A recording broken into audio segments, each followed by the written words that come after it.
Okay, continuing with the 6 months to six figures, and we're talking about how to start your small business.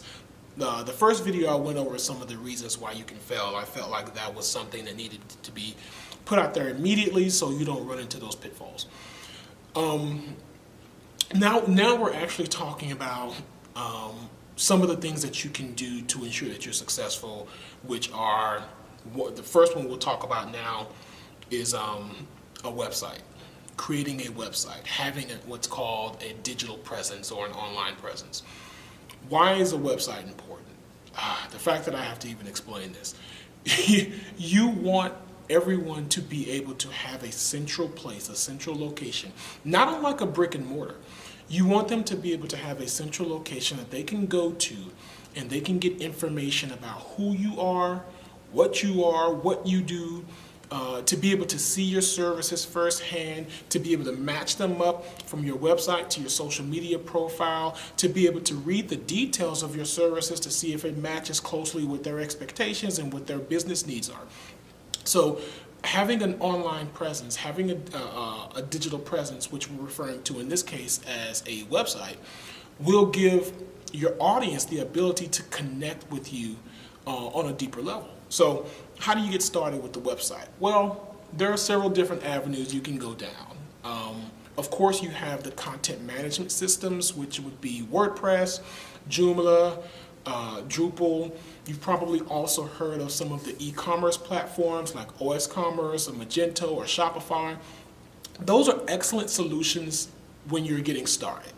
If you're trying to get off the ground and you need something up fairly quickly, a content management system can help you get up very, very easily, very quickly, and start selling literally today. But the content management systems are kind of like the training wheels when it comes to riding a bike. You want to start there, you don't want to stay there.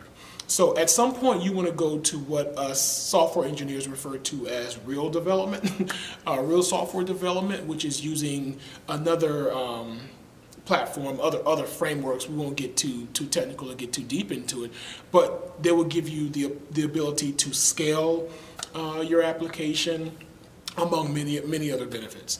So creating that website is fairly simple. What you want to do is connect with someone who knows what they're doing, who knows how to create your website, make sure that it's visible, make sure that it gets submitted to search engines, that you rank in Google, to do all the background stuff that we refer to as search engine optimization, which is SEO. So you want to have an SEO expert to make sure that your site gets seen out there in the marketplace and gets indexed properly in search engines.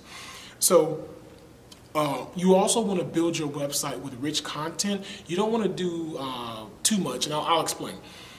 Have you ever been to a website and it's just full of text? Or you've been to a website and it's nothing but pictures? The pictures don't always tell a story. The text is too much to read, especially if you're scrolling up with your mobile phone. So what you want is a combination of the both. You want to start out, and I'm going to give you the basic framework of a website. At the very top of your website, especially if you're selling an item or two or whatever, you want to make sure that you have something that captures the audience's attention. So we refer to that as the hero image or the banner. It could be a video, it could be any type of artistic expression, it doesn't matter, but it has to be something that captures their attention. It also has to be something that, without scrolling, I can come to your website without scrolling, and I know exactly who you are, what you are, when you are, why you are. I can answer all of those questions just by looking at a very quick snapshot of the top of your page.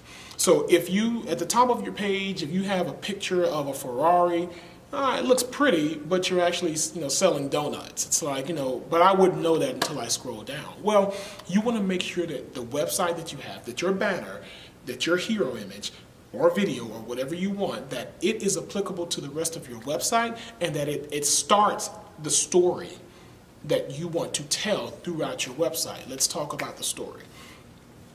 As you scroll down through your website should tell a story, and that story is very cliche. You need to identify a problem. If it's cupcakes, the problem is your audience is hunger. So you want to identify a problem, and you want to first say, okay, here's the problem.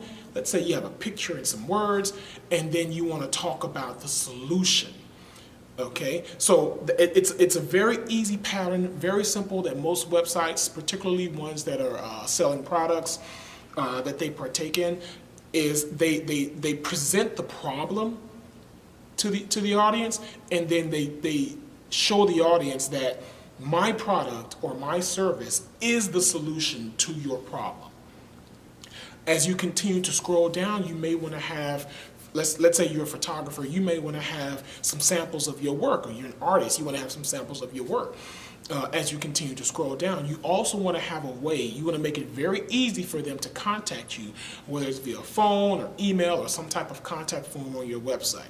Okay, I just gave you the bare bones of a website. You'd be surprised.